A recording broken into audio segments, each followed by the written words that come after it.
Hey, good evening, everybody. It's Monday night all over again, and this is Zoom in on a fresh conversation with Mr. Richard Huntley. Welcome to a fresh conversation, and thank you for being here this evening, sir. Zoom in on a fresh conversation is sponsored by Eyeless Diamonds LLC, brought to you by Milton McCulloch, author of Love and Emancipation, and host of Night Talk. He is on tonight from 9 to 11. Please join him after this session. And in January, the book festival Fresh Book will be virtual and international. We've decided to just make it virtual. We have talked to our friends in London. They are going to join us. So we are happy to say that January 8th and 9th, it'll be a 10-year anniversary, and it will be virtual and international. Special thanks to my son Taylor for the tune for Zoomed In on a Fresh Conversation, and we are going to get started. Thank you, Mr. Huntley, for being here. I appreciate you taking the time to spend with us on a Thursday evening. I don't know if there's football on, but if there is, I'm glad you decided to spend it with us this evening. So we would like to jump right in. Good evening. Thank you very much for being here. And can you just give us a little history on you, a little background? Yes, and thanks for having me. Yeah, when I was 8 years old, my father passed away. We lived in a little town called Elton, Florida. It took me 50 years to find it because I was spelling it wrong. But when we lived in this little town, when my dad passed away, I thought it was a safe haven. It was heaven for us.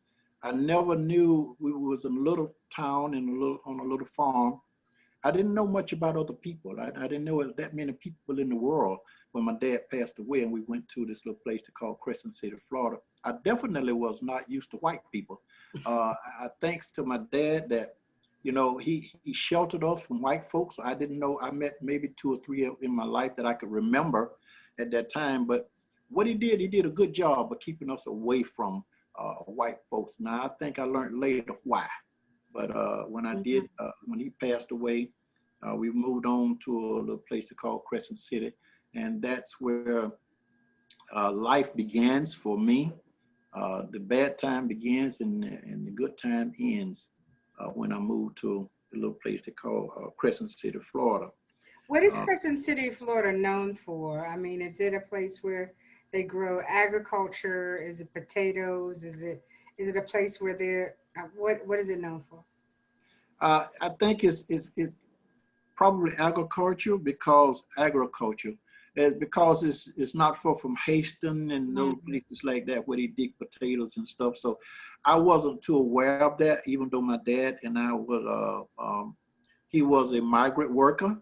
And so when he lived in places like that, he did that kind of work. So I'm pretty sure he lived close around there. So the contractor that I learned later lived in Crescent City also. So I'm pretty sure they was doing some agriculture work there, yeah. So what is it that a young man could get into in Crescent City that would be so dramatic that you would be sent to a place like Dozier, besides skipping school? It started in Crescent City, ended in Orlando, which is home. And what we didn't know was walking in the wrong place. You know, we didn't know anything about Jim Crow, and a lot of people don't. Walking while black, huh? Walking while black, that you couldn't pull off. So, you know, people didn't realize, and I didn't realize, certainly didn't realize by being in a new place that, you know, black people had rules. There were certain rules that you went by, and if you didn't know those rules or nobody told you those rules, you got caught up in it. But to be 8 years old, when they put me in jail was unheard of. I didn't know what a jail, I didn't know anything. I mean, I didn't know anything. But when we was going home, my brother, I was following my brother, he lived in that place. And may peace be upon him. Let me just shout out too. He's one of the last soldiers. It was 3 of us that they sent to this place. And my brother just passed away. May peace be upon him. But with him, he had went to one of his friend's house and we got lost coming home. So when I do anything, I don't know if someone called up, I don't know what happened, but we wind up in jail. I thought it was something. I never seen a jail. I didn't know anything about it. You know, I didn't know until they took us to this little scary place. And this little scary place was, um, they turned the lights on in there, and you seen these cells, I guess, look like cages, but they shoved us in this cage, put my brother in one and me in one, and I slammed the doors and left. And that was scary because, I mean, that was really scary. I never did anything like that. They didn't know anything like that. But in the end, you know, it was much more damage done than I realized was done. So when the story went down, when my mother found out what was going on, it all was from my dad. My dad was trying to locate my mother, and she thought he was trying to hurt her. And so that's how the police got involved. And when the police got involved, I think that's how I got involved. I had a brother at that time. He was already in the reformatory school, so they call it. He was By already there? I'm sorry? He was already at Dozier or another one? Yeah. The school had three names. It was Florida Industrial School for Boys. That was when it opened in 1900. Okay. Then it changed names to Florida School for Boys. That's when we came in. And then it later went on to Dozier School for Boys. I wasn't there when that name changed. I left in the late 50s. I left from there. So, but yeah, I had a brother there already. But I think that's what did it. White folks is like this. White people, they know you per se when you don't know yourself, because what they do is they look at your parent, they look at your background, and they judge you. So I think that's what happened to me at an early age, that they took me from that point to judge me. I'll put it that way. It's kind of like, let us stop this little nigga before you get started. You know what I'm saying? So if his daddy like this and his brother like this, so that don't leave nothing but, you know what I'm saying? So it's going to be trouble in our town. So what we need to do is stop this little nigga boy now and let him know, what the rules are. I think that was the beginning of the end of civilization for me, because I didn't know it anymore after that point. So that's kind of how this all got started. And me being in the midst of that, not knowing anything. I never stole anything, but I always had a record of it. So, okay, so you say you were walking home, you and your brother and another young man, right? No, just my brother and I. Your brother and yourself. Yeah. And you were caught walking while black. They took you to jail. Were your parents never notified? No, at that time, it wasn't any such thing as, well, it wasn't phones, at least that we could get hold to. So she just had to wait until I guess somebody brought us back, or she heard about it, or the police tell us about it, which they put us in there for 2 days. She didn't know where we was.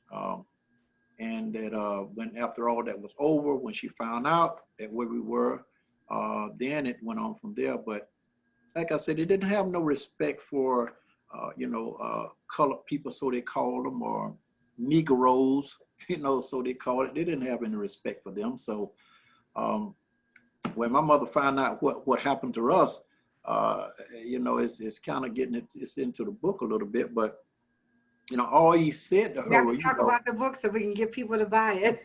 it get to the point where, he just said to her, you better get these little nigger boys. We don't have that goddamn stealing around here.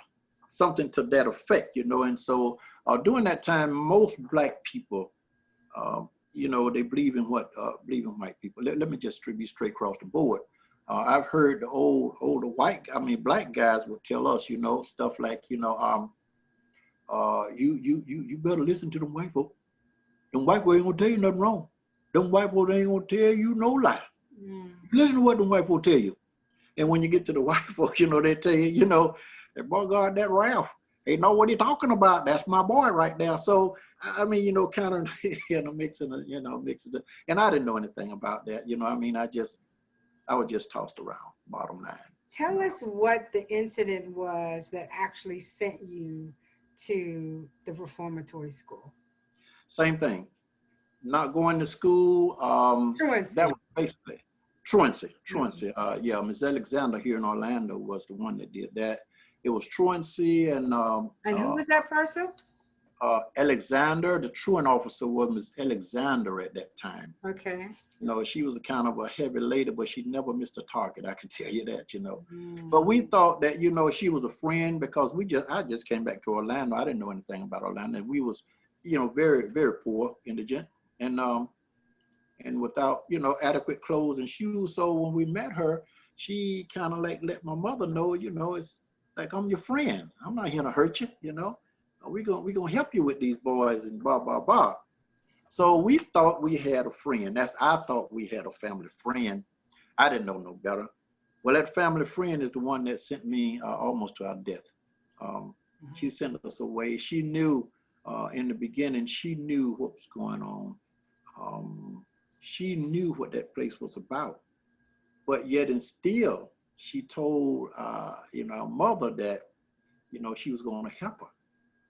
I'm going to help you with these boys, you know. So as a matter of fact, say, I got a place I can put these boys in school, and you won't, you know, they be educated, you know, good men, and you know, you don't have to worry about them. They'll write home to you. They'll be getting the education. So, you know, it went on kind of like that, and so my mother was impressed. I mean, you know, she was indigent. I mean, she was you know, she didn't have no education either, you know, and so she went along with it, and as a matter of fact, it sounded pretty good to us, to be honest with you, you know. So Richard, why did you and your brother not go to school? Was it because you didn't have clothes to wear? You were just not we interested? went to school, but it wasn't every day. Mm. You know, like we had just came back to Orlando, and my mother had like was 4 or 5 of us at the time, and she didn't have a job, so we were just making it by, you know, the welfare used to come by and leave us clothes and stuff like that and all, you know. So, you know, we went to school, but it wasn't like I guess we supposed to be in there every day. You know, it was, you know, frankly speaking, we wasn't no different from nobody else. I think it was a lot of them didn't go to school. It was a lot of them wind up in Mariana. A lot of people, you know. So we were just one of them fortunate ones that were just sitting ducks, I think, you know, you can say. How long were you there? 2 years 2 and years? 2 months. 2 years and 2 months of that brutal place, yeah. Tell the audience about your living quarters and why you felt like a living, breathing slave in 1950 America. I can tell you what I felt. I didn't know the terminology then of slave. I learned that later. But I can tell you that, you know, I know something is wrong when I have nothing to say about me. You know, you're told when to eat, when to sleep, when to get up, when to work, you know, when to use the bathroom, when to shower. You're told everything. You don't have no mind of your own. Anytime an individual act as if he wanted to do his own thing with his own thinking, he had a grave problem. So as long as you follow the rules and everything, you know, you're okay. So when I say the rules of a slave, I mean, you know, you're not allowed to talk back. You're not allowed to walk on the grass. You're not allowed to spit on the grass. You're not allowed. I mean, just anything you did was subject to a beating. It was a training, I guess, session, and I call it, you know, the breaking of a slave. Now that's just my words that I call it. Right. I learned later on, you know, it was conditioning, and that's what it was all about, just conditioning me, or us rather, to be good workers, good slaves. You know, just that's about it. And how were the living quarters? It was a dormitory. The Oh, dormitory it's like about 40 boys, you know, on little bunks, you know, and just like in any dormitory, you know, it was 40 boys or so just sleeping in single bunks, and the doors stay open all night and every night. So they had these rumors going around, bears. So they had their way of putting fear in us that you had no idea of running away. However, there are some that did. They tried that. I have not, through all of my research or when I was there, and I have never heard of a black man or a Negro or a colored boy escaping from that place. And they had no fence around it whatsoever. But what we didn't realize was we were in the middle of Ku Klux Klan's country. we were in the middle where they made agreement with the town because, see, working the farm, being a slave on that farm, we furnished the whole town food. We gave, everybody ate from us. So what the deal was, if one of us break and run, and if a white man, whoever spotted you and turned you in, well, they got $100 and a slab of beef for doing that. So, hey, it wasn't no getting away for the black boy. You see what I'm saying? And I never heard of one getting away. They told me $100 and a slab of beef. $100 and a slab of beef. Mm. Are you see that little nigger boy? You just call down here. You just let us know. We'll come get that little nigger boy. You got yourself $100 slab of beef. And the reason I say that because I worked in the process and it was killing cows every day. So that was to them. I learned later on too when I went back that was a bonus for them, and they could use that money during that time. So at what age were you actually slaughtering animals? 9 and 10? 11, Mm. 12, Mm. 11, 12. I got hurt when I first got there. I got the top of my toe cut off in the cane field, trying to cut cane, and in 17 degrees weather. I mean, they didn't care nothing about you or no glove. They want their work done. You had, they had a quarter to make. You was going to make that quarter one way or the other, So in the cane field, I trying to cut cane.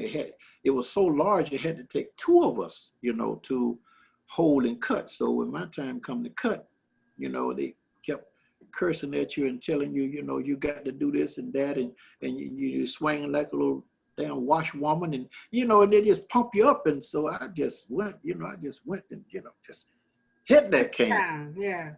But I missed the cane and hit the top of my toe, and I cut the top of my toe off. So, that's what the punishment was about. That's when you realize that you got nobody. In your dormitory, would you say that it was 85% African-American young men? 100%. 100%. Yeah, when I was there, it was segregated. Whites and blacks did not mix. So the camp was actually in two parts, yes. Okay, and did they do the same thing you did, or they did? No. Okay. No. White boys was their job was schooling. They got training in schooling and whatever else in the plumbing or whatever they did. They got certificates for their teaching or their learning when they left, and when they went into the world, they had a start. And you didn't go to school at all? Yeah, I went to school there. I took a test. I think it was a test they gave us, if I remember correctly. I went to the 3rd grade. I think it was the 3rd grade. It's either 3rd or the 4th grade. I don't remember now. But anyway, I stayed there until I left. You never get voted or anything like that. Our biggest teaching was writing and learning about Jesus.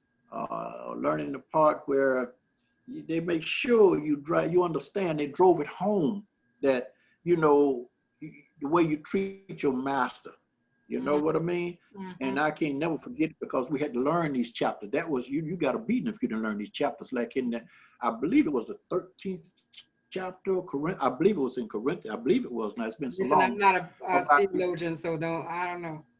Yeah, I'm just saying, I think it was this. I'm saying that so the public won't say, oh, no, he said that. I'm just trying to I think I remember correctly. But this part about, you love your master.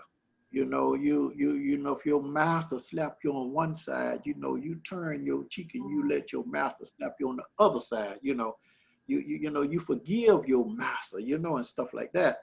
So we had to learn these, and 100 Psalm, make a joyful noise unto your Lord here, for all ye land. We had to learn this, and they live by that. But so that's why I say conditioning you, by conditioning you, it drives in you that you fear the man. You fear him when you see him coming. You fear him, what he's going to do. But now I can tell you this, sister, it was something to fear. It was really something to fear. When they said that something to fear, trust me, it was something to fear. Now, I don't know whether this happened while you were there, but I did read in the research that I was doing that there were stories of young boys who were raped and sodomized by local prominent men. Did Hmm. you know any boys who had been taken to special parties where those events occurred? I don't physically know. I don't know. I don't know where it was going. I don't know what was going on. We Mm-hmm. did have one guy, and I'm gonna say this because he's on the record. One black guy that I know that was in my group, Black Boys at Dozier Reform School. He said he was raped and sodomized by one of the cottage fathers. I don't know. I mean, I could never see that. It's Mm-hmm. on the white side, all they did every day was play with each other in school, whatever they did. And I know there was a lot of that going on there. So I heard later. I didn't know that when I was there because we wasn't allowed to talk to them. Okay. But I learned later that it was a lot of that going on. But I do know it was some disappearing. It was about 3 people disappeared when I was there. But like I said, I don't know what happened to them. They told us you don't ask many questions. If you ask one time, you don't ask twice. So we asked what happened to, maybe Ralph or whatever have you. And the cottage father tell you, say, well, Ralph, people coming, his mama come and got him last night while y'all was asleep. Let that be that. You know what I'm saying? So later on in life, all of this stuff start answering for itself. What happened in the middle of the night and in the dark, and they talking about the bears coming in the building and snatching somebody out the building and running out doors and killing them or eating them or whatever. With this kind of fear that they putting in you, you don't really know what's going on. So I don't know if anybody got that did to. I didn't hear about it.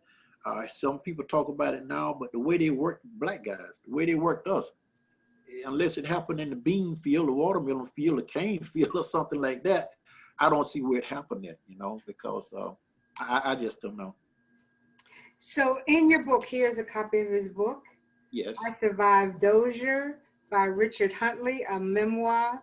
So, Richard, you told me just before the show that Hmm. the picture here that you're looking at this particular building, and Yes. that building you said was called the White House. The Tell us, white. tell us about that. You're talking about it had 2 or 3 names. First it was the ice cream factory, torture chamber, and later just the natural White House. White House was the torture chamber. That was the last stop. That's the stop that I, Mm, well, yeah, I don't get much into that one. we It don't have took, to talk about it, but yeah, um, did you spend any time in the White House?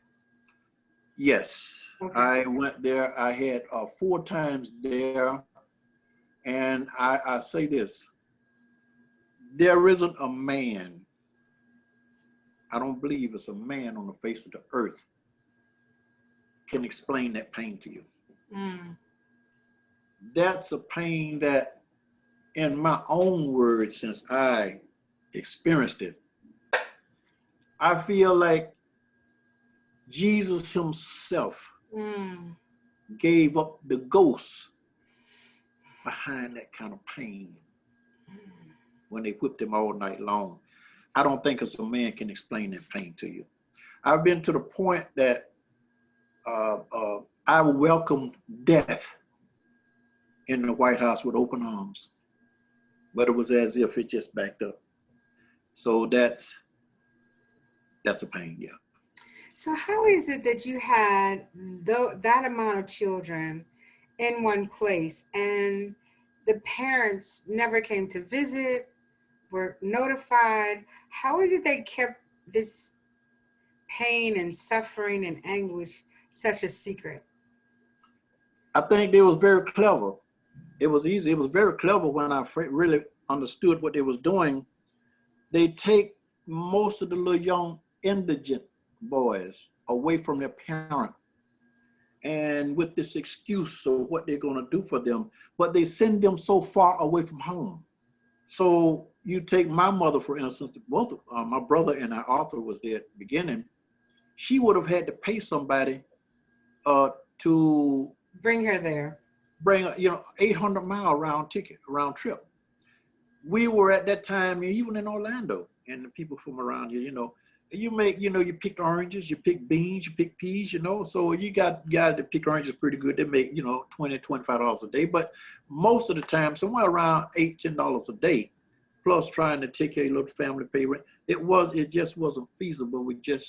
A lot of the families just didn't have it. So, they put it out of the range. I put it that way. They put it out of their reach. So you can always say, well, they can always come to visit, but then they know, they didn't have the means to do so. So tell me about why you felt it was so important to write this book. Was it cathartic for you? Was it to let people really know of the horrific things that went on? Tell us why it was, because it had to be painful. Yes. Yes. In the beginning, I was called by, like I said, a lady from Louisiana in 2012. She had heard about the story when they filed charges against Dozier School in 2011. I mean, it closed in 2011. When they first filed charges, I think back in 7, 8 or something like that, when it hit the fan, everybody started realizing that Florida, and the way I put it, I gave it the name Florida's best kept secret. When it finally came out, we thought, at least I thought, that everybody knew. I thought when they was doing that to us back in the day, I'll say back in Jim Crow days, that, the whole town knew what was going on. Because whenever, you came back home from that, whenever they let you out, if you made it back home, you was kind of like between a rock and a hard place.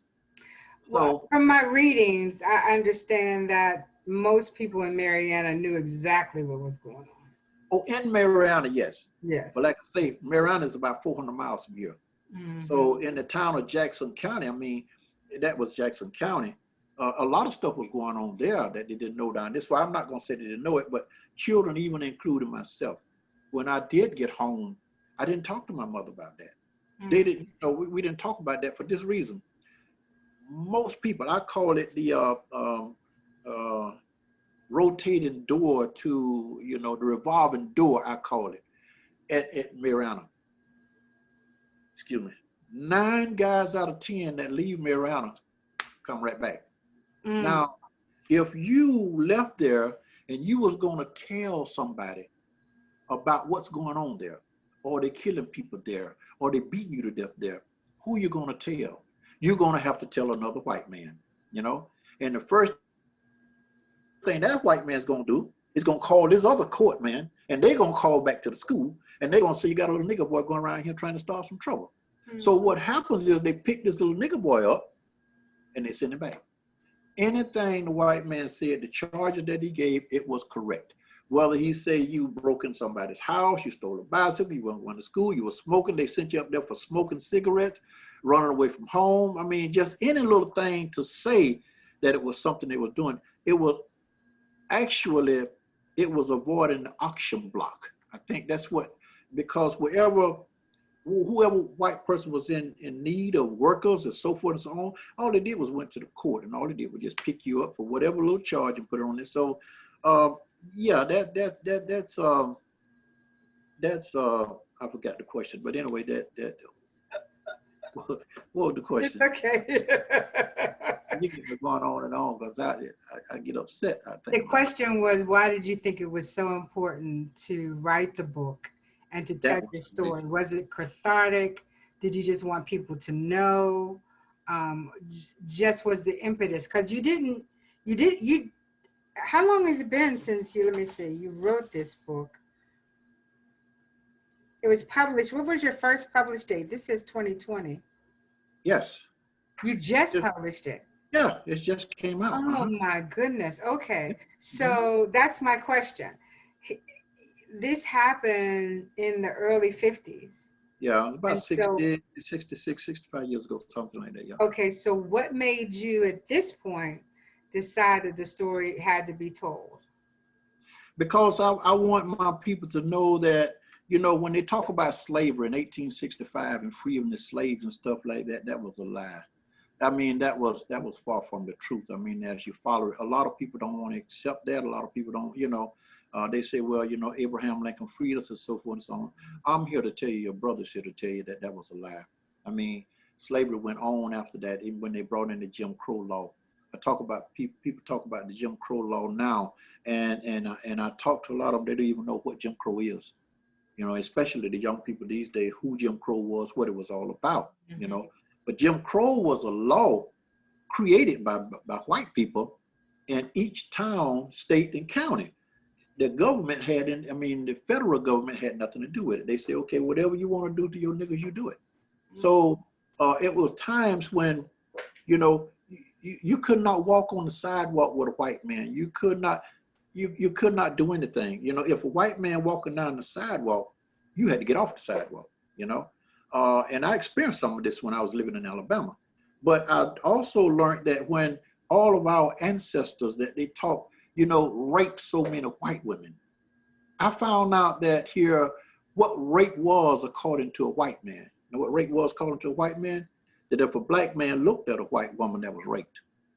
If he touched her hand, that was rape. You know what I'm saying? If he accidentally bumped into her, that was rape. And during that time, any information come in, anything resorting to rape of a white woman, it wasn't questioned. It was not questioned whatsoever. You didn't get punished for that.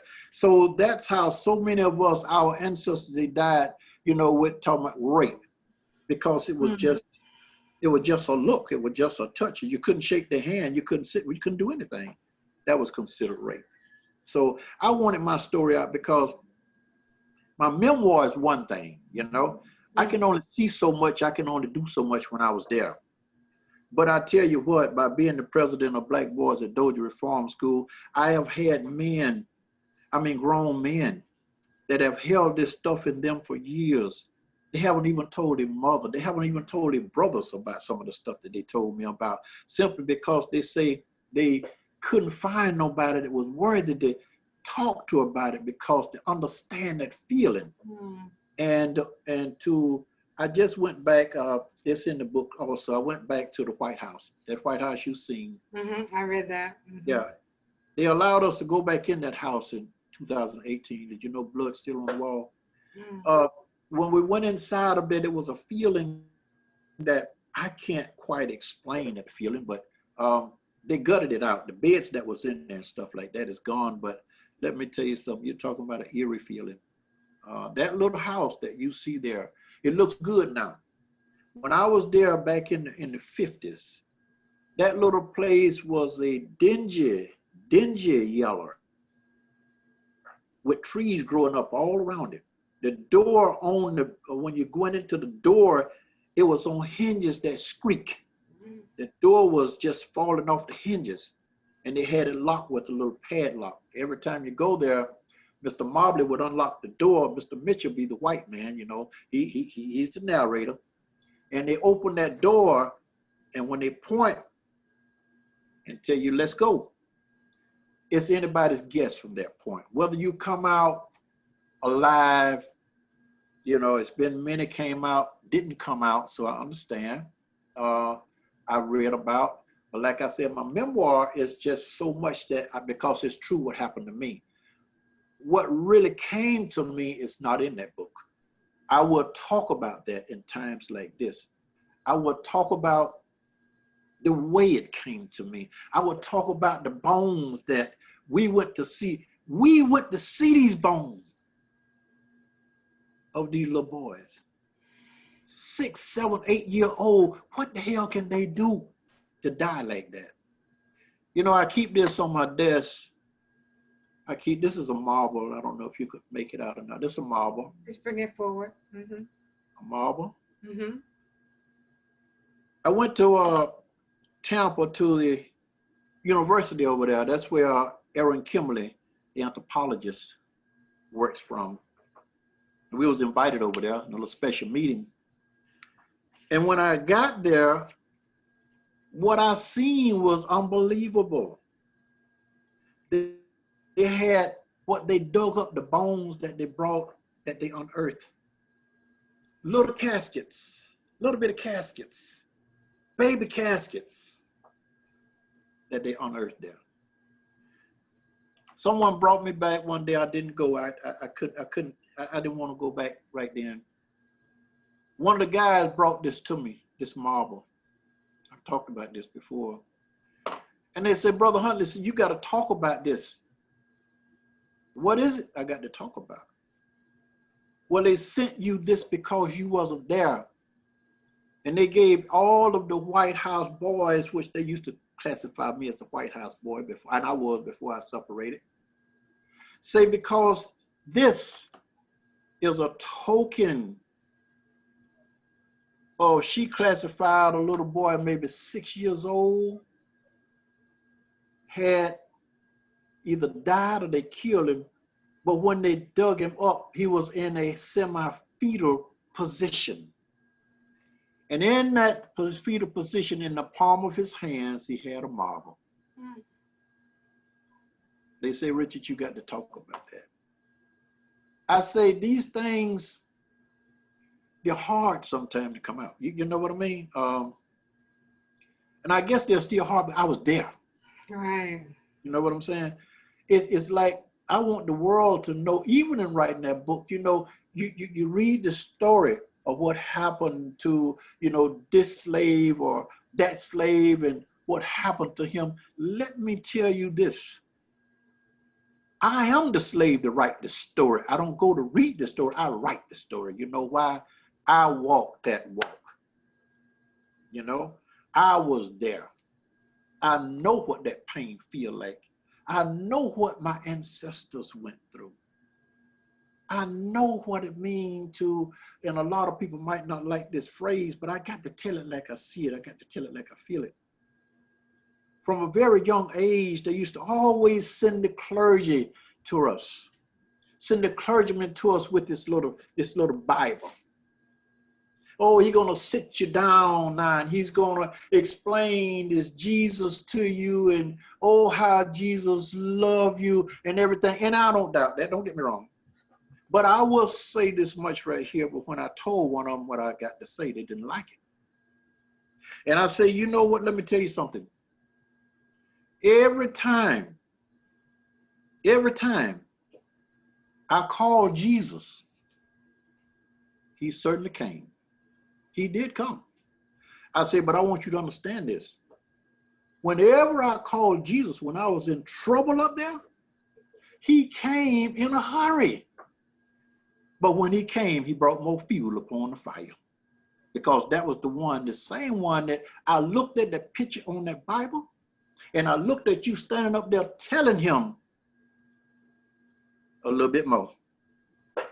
He needed a little bit more. How in the hell can you tell me about, you know, you're going to come help me, just pray to Jesus and everything and all, and you're giving me your God or your Jesus for me to pray to, and for you to tell him a little bit more. And I'm dying. You know, like I say, many people might not agree with that, but I don't care. I speak what I feel, what happened to me when I was there. You know what I'm saying? And that's why I wrote the book that I wrote. That's why I said what happened to me. And the question was, you know, one of the questions was, you know, was there any initiation when you got there? That was one of my questions, yes. I tell you what, the initiation was about a week after you're there, you forget about your boy, a little boy, because little boys didn't live there. There was no place for no little boys in Marietta, Florida. There was no place for them. You either did the job or you died. It's just that simple, you know. You disappeared, nobody know what happened to you. And it's in the book, there's some stuff in the book, there's a lot more in there. But it's some people that were smart, but they were smarter. Now, I didn't understand this until later, till I started writing my story. They were so clever. They was clever in what they did. And by, you know, not teaching us any education, this little place they called school, we went there, we did a lot of writing, and we had to read about Jesus. But if they had taught us, you know, reading, writing, math, and the science and social, like supposing to. I think a lot of us would have went different ways in life. But when you are there and they put nothing in you, there's nothing to come out of you. Yeah. So I say to make that transition from a cage, I said this in one of the books I wrote, to make that transition from a cage to the open world just like that. You know, you've been locked up all this time and suddenly they walk up to you, open the door and tell you, say, okay, now you can go. Where are you going? When you walk out in society, you know, and let me say, this wasn't the only punishment, but I haven't wrote about the part I went to prison and all that. I'm going to write about that. But I want you to know that I was so far behind time that when I came home, I didn't know how to use the telephone. Mm-hmm. I did not know how to use the telephone. When they let me go in 1962, I could not use the telephone, you know? So what I'm saying is what people cling to is what they know. A man can only do what he knows unless you're hungry enough to not go that way. Unless you got enough in you to say, well, you know what? I'm not going that way. And that is why I say I'm thankful for the little short man they call Willie Huntley, my dad. I don't know how he knew it, but he separated us from that type of thing. So when I see people, the way they bow down to the white man and stuff, I didn't ever see that. So I never see no sense in that. You know what I'm saying? So I'm thankful for that because I still don't see no sense in that. You know, they called themselves was going to break me. In 1958, the judge, without even seeing him, Mattie Farmer is the judge that was in Orlando. She handwritten on my little case that going back to Mariana for the second time, me and my second brother, incorrigible. And it took me a long time to figure what they mean. I thought, hey, encouraging, no. What I didn't know is they knew because it was in the records. Now, each black man may not know this, but after 50 years, you can go to Tallahassee in the archive and you can get your records and you can see before your eyes everything that they've done to you all through the years. And I understood then why they gave me the name Incorrigible, meaning you can't be broke. Can't be broke. You know, he's incapable of being who you want him to be. So whatever you do to him, do it to the fullest. If you kill him, no problem. He ain't gonna never Can be we talk a minute about Leo Collins, or you don't want to do that? Yeah, Leo Collier was my friend. Mm-hmm. May peace be upon him. Mm-hmm. He was there in 1947, I think it was, 43. And he told me, he said, you know, Richard, if I die, before I get a chance to tell this part of my story, damn it, I want you to tell it for me. Tell it for me. And I asked him, say, what is it? We was real close. We got real close, and I appreciate him being a member of the Black Boys at Dozier Farm School. But the way he told me that it happened, he said that he was working on the road crew at that time. They was cutting down trees and making roads and building buildings and gardens and stuff. And this one particular day, this white man, he was crippled. He walked on a cane. He called him. He said, you know, say, boy, come here, boy. You, bring your ass here. Come here. So he said, well, you know, Richard, he looked around. He said, I didn't know who he was talking. And he kept pointing to me. He said, bring your black ass here, boy. And he said, he walked to him. And he got within a few steps of him and said that the old cripple man took the cane he had and put it in the, you know, the straight part of it and reached out and hooked him around the neck and pulled him. And when he pulled him, he fell right in front of him. And he said, you know, he looked up and went ready to get up. He said the white man, that little crippled white man, took that walking cane, little oak stick, and drawed it back as far as he could and hit him right across his neck there. And he said, Huntley, he said, I laid there and I trembled for I bet you 5 minutes. I didn't know where I was. I was paralyzed. I couldn't do nothing. I couldn't do anything. He said, to this day, I don't know why he did that to me, but I never been satisfied. I never been complete after that. He said, you know, Richard, I'm so glad that you my buddy. Now I'm not telling you, it's like he was deaf and he talked real loud and he cursed a lot. But whenever he see that black Richard, he just got to let people know this my buddy. And he said, if I die, I know you're gonna tell my story because you told me that you would tell it.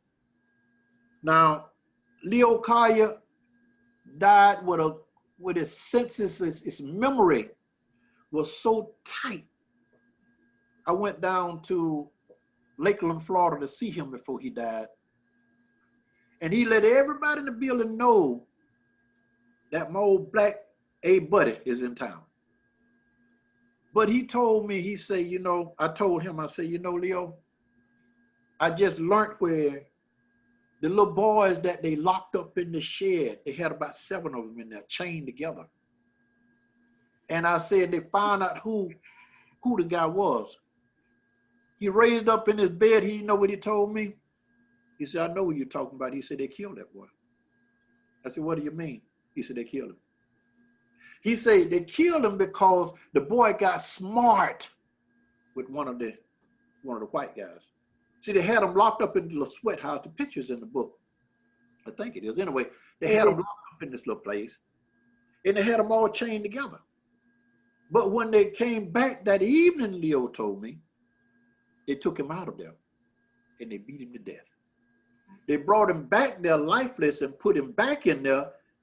And the next morning they claimed 2 more black guys say they beat him to death and stomped a hole in his head. 2 black men went to prison for that behind a white lie. That was a lie. He told me that, you know. So I told him, I said, you know, buddy, wherever I go, whenever I get a chance, I'll tell your story. Yeah. And I'm doing that, you know. I went to Tallahassee and we made history. I told Rick Scott that while you were jiving around, and it's on tape, it's on the news, whatever. I said, you and your dignitaries, you don't want to sign the paper to unearth my little brothers that you got buried in the grave. I said, do the right thing, man. Sign the papers, let them go. So I wrote a story about that, and I can't get into it right now. I don't remember all of the words, but I was hot then. And it went something like this, that I speak for my brothers. I say, because I dreamed that I died in Mayrana in 1959, and I went to my own funeral. And it was something in me to say, you know, that if I'm ever to raise up again, when I raise up, I'll bring all of my dead brothers up on my show. I did. If anybody has a question for Richard, please put it in the chat room. Let's, anyway, it's just a horrific story. Tell us, because you are an author, tell us about your publishing experience. How did that work for you? And did you self-publish this book? I self-published it. It's a twofold question. Yes, I did, because words are easy to put on the paper, but it's a few more steps to that.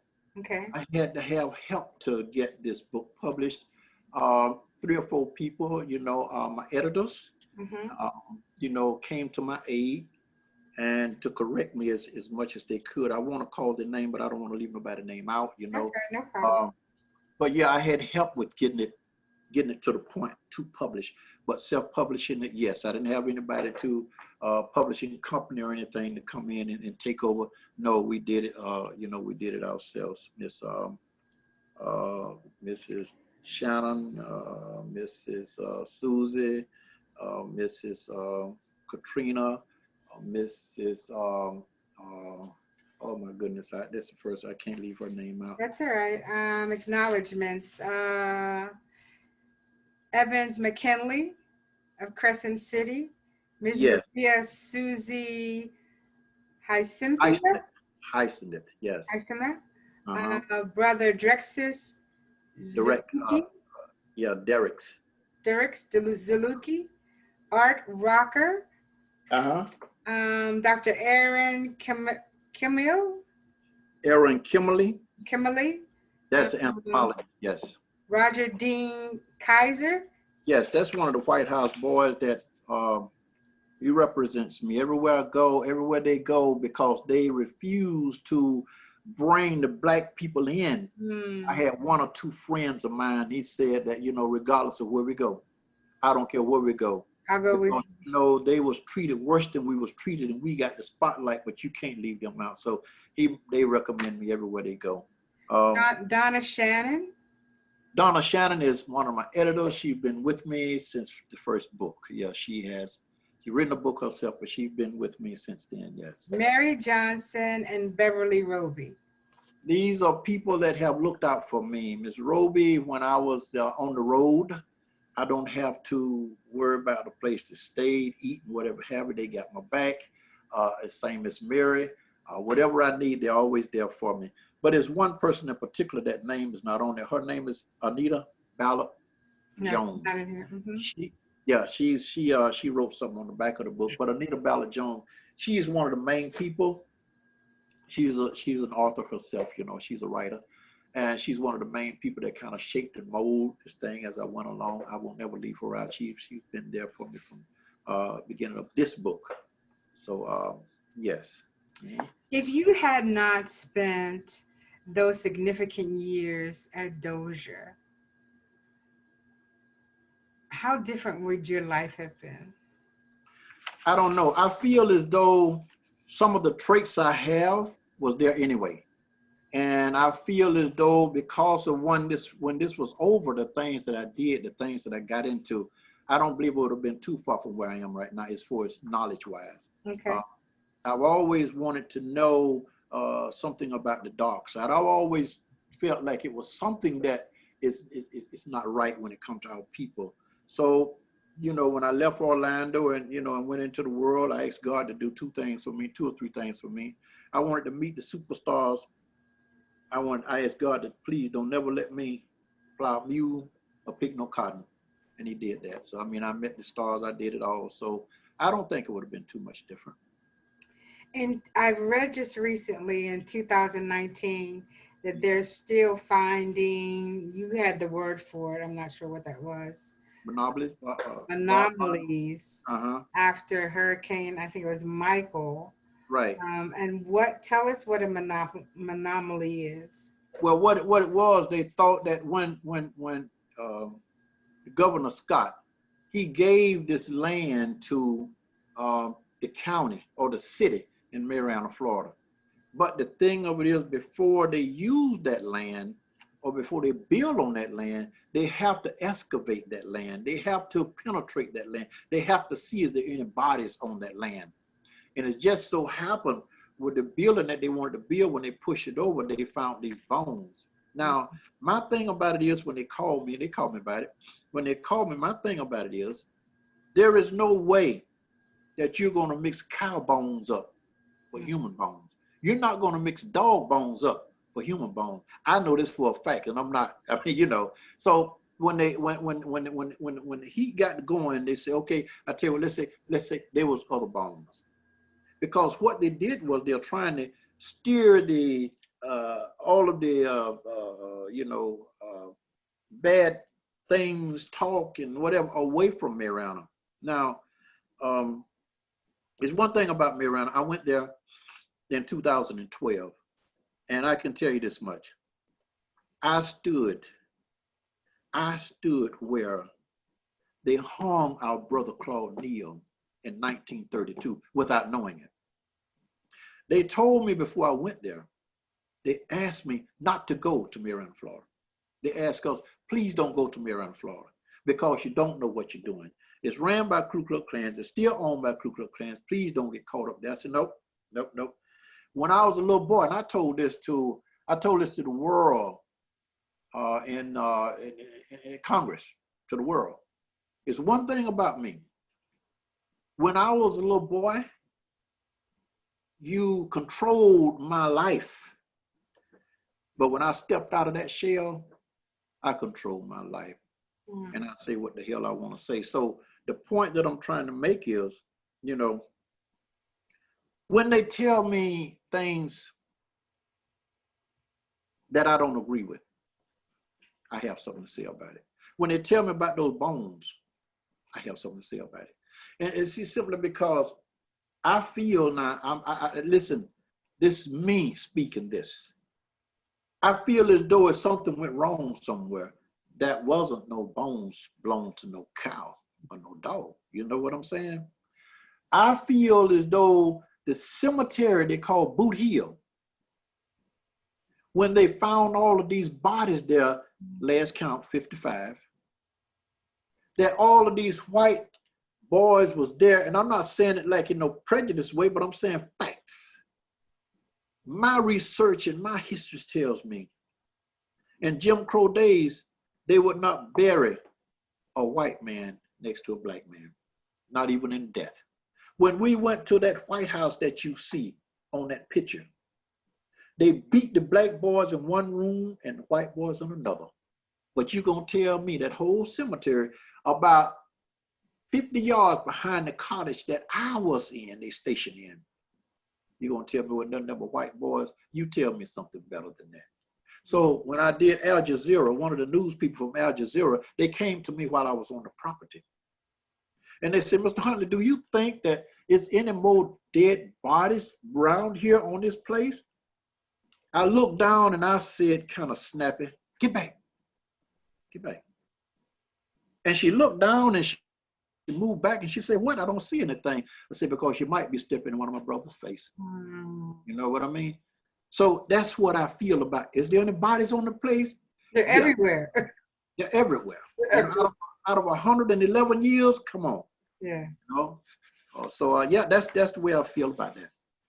So has there been a day of reckoning for any of the individuals who were involved in Mariana and the horrific things that they did to these young men? Did anybody ever go to jail? Did anybody ever get, was there ever any reckoning for this?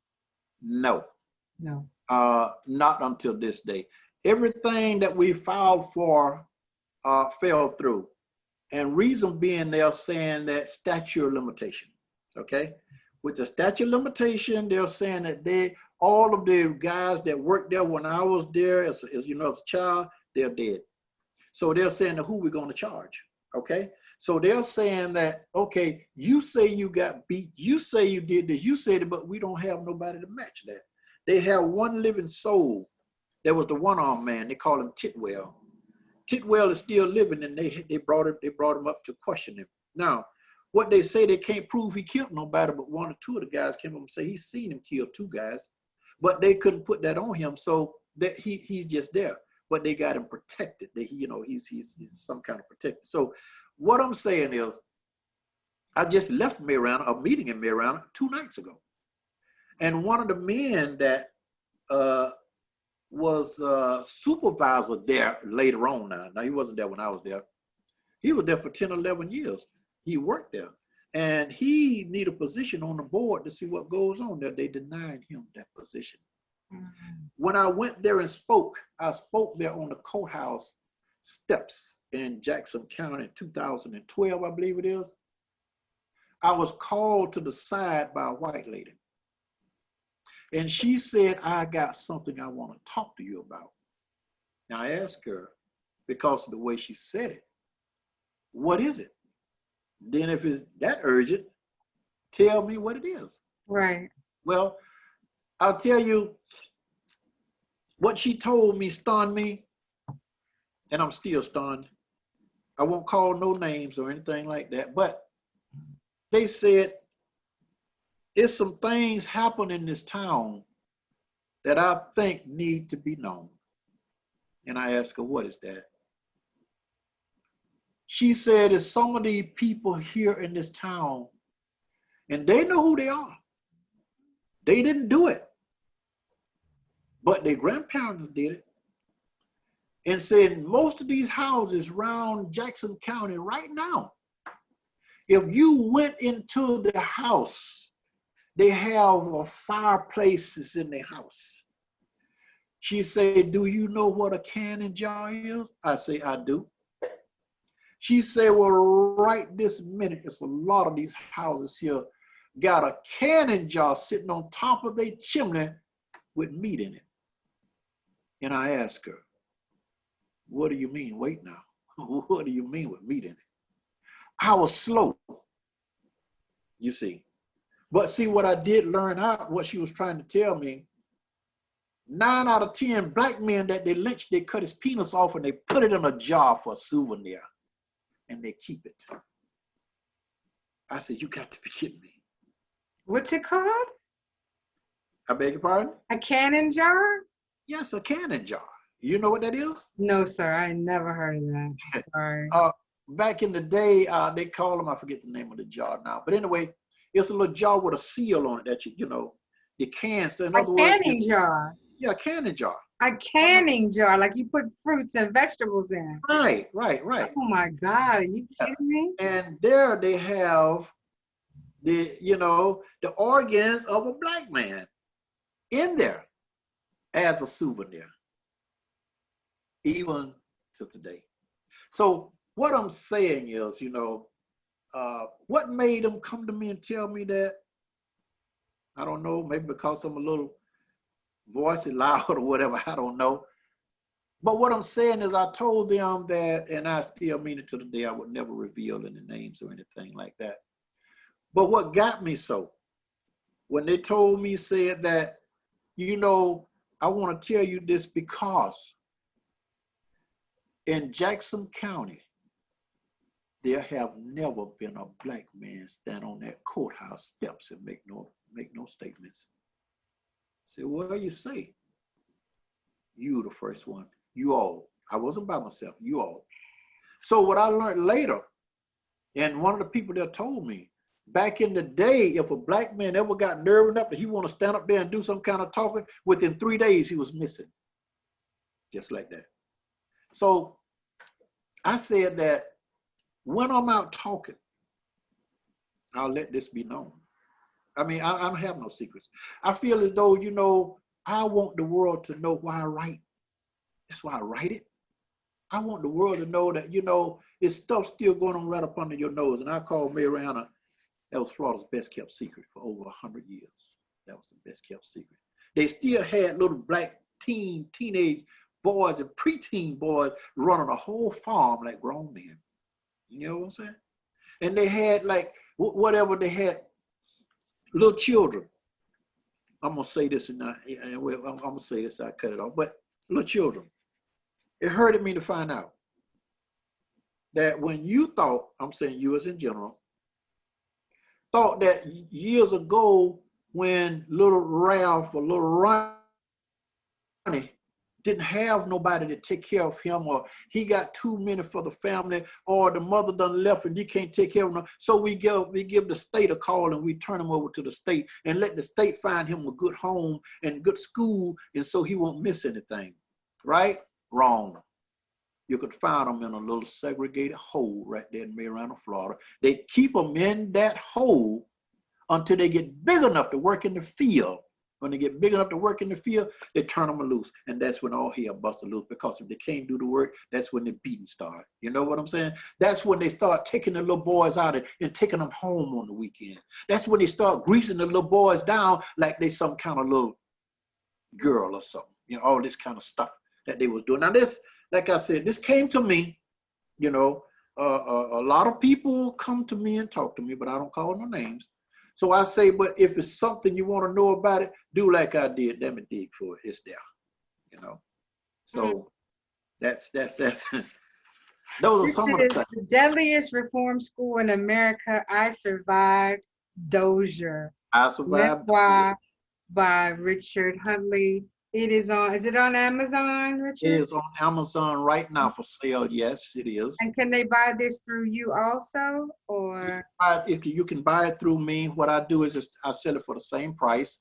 The only difference is I will endorse it. I mean, you know, I autograph it.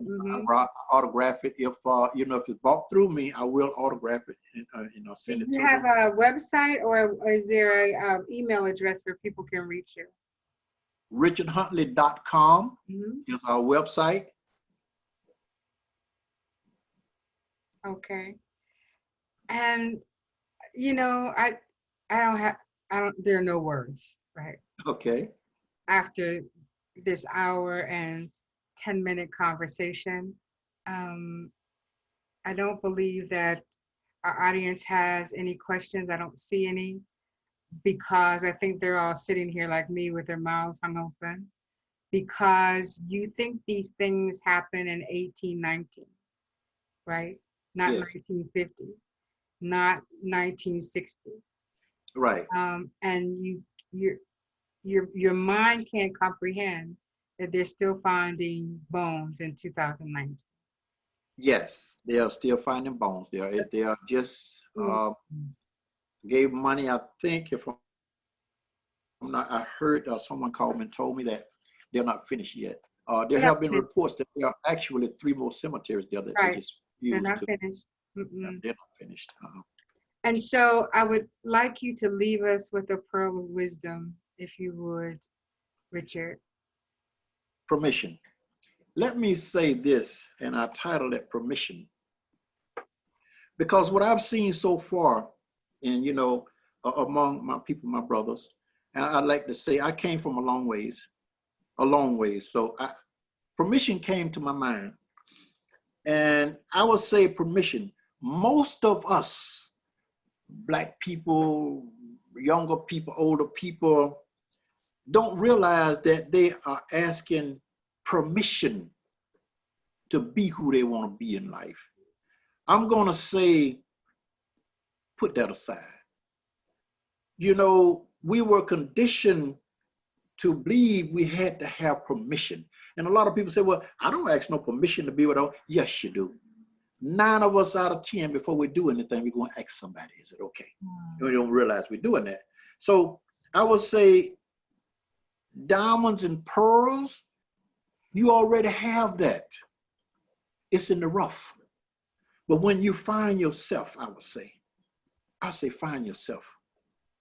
Somewhere in the Bible it was saying that, don't quote me, but it's saying that, when you find yourself a wife and all, you find yourself a good thing. I say, when you find yourself, you found a good thing.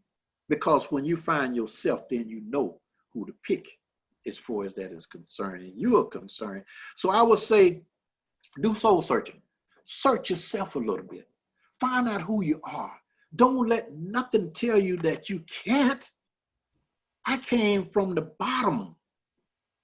And I with my study going and not listening to what nobody say, I went from driving a Mercury to a Mercedes, I went from plain Richard to Mr. Richard, I got into real estate. And when I was in the real estate, when I didn't know anything, I had reached $1 million mark before I knew anything. Let nobody tell you that you can't do nothing, You are your own destiny. You think it, you believe it, you are it. I did it. I still do it every day.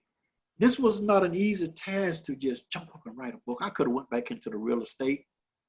I felt as though I might be needed a little bit more because, see, when you can see a slave, when you can talk to that slave, when you can touch that slave, I'm talking about a slave, I think the feeling is a little different. And I think that by me coming forth, if you want to talk to me, we can talk or whatever have you. I don't, advise everybody to call me every day, but I'm just saying, I felt as though it's necessary. Right. I felt as though if I can come from nowhere, if I can come from an 8-year-old boy, with no education that they gave me, everything founded on my own. There are people that came to me, and I would say, I can't say an angel because it wasn't an angel, it was a lady. Came to me in 1973 when I found myself. I found Richard Huntley in 1973. They used to tell me that, you need to get a GED. You need to go back in your GED to get this, and you need to get, and I thought that for a while, And I can remember in 1964, I believe it was, I came out of prison and I went uptown at 18 years old. I think it was 18. I went uptown right here in Orlando to the Army recruiting station. And I told them, I said, well, you know, I want to go to the Army. They told me, say, okay, they gave me a piece of paper and set me down. They said, wait a minute, say, you know, you don't have a criminal record, do you? I said, well, yeah. They said, oh, no. They said, what, did you finish school? I said, no. They said, no. So we you know, I'm sorry, but they took the paper back from me and said, well, I'm sorry, but, you know, go back and get you some education, you know, and then come back. I left with my head hung down. They was putting me in jail every week. I left. 5 years later, let me see, 5 years later, I got a long letter from the government, from the Army, saying you're hereby now inducted to the Armed Forces Service of America, of the United States. Now, I said, when I wanted to go, right. You told me you didn't need me. But now you send me a letter, you tell me you need me and I am gonna come. Isn't that something? But I did that. So I served in the military after all of that, you know. Yeah, but like I said, in finding yourself, it was hard in a way. When you're lost, there is no way, but it's always is a way if you'll slow it down and think about it. A $10 book changed my life. One $10 book from a friend of mine changed my life. That was somebody who knew me better than I know myself. From that $10 book, the name of that book was Salvage and Surplus by Joe Carbo. I never look back. Salvage and Surplus? Salvage and Surplus by Joe Carbo. From that book, I never look back. Never have I looked back. I got a GED. It's probably still in the drawer now, so I never use it. Never use it. I got it from CVCC in Phoenix City, Alabama. I never use it. It's been over 30-something years. I never even looked at it to use it. I just got it about 2 or 3 years ago. So what I'm saying is, the pearls that I want to leave alone, you know, leave along with some of the listeners, if anybody ever listen, let nobody tell you that, you know, because you ain't got no college. You ain't got this and that. You can't do this and you can't do that. I think all it takes is a willing mind and some guidance. And I think you're just as good as the next person. I feel like I am. So I feel as though the next person, you know, is just as good. All you got to do is just put your mind to it. Be bold, ambitious, limitless, and like me, incorrigible. Incorrigible. I refuse to be broke. Thank you, Richard, very much for a compelling conversation. I hope this is not the last time you will come and join us. And when you finish your next book, Yes. Please come and be on a fresh conversation. Thank you for joining us this evening. Thank you, everybody, for being here. Richard, this is being recorded. As soon as I upload it, it will be on your Facebook page. Okay. And I thank you so very much. Thank you. Good night. Good night. Good night, everybody. Good night, all.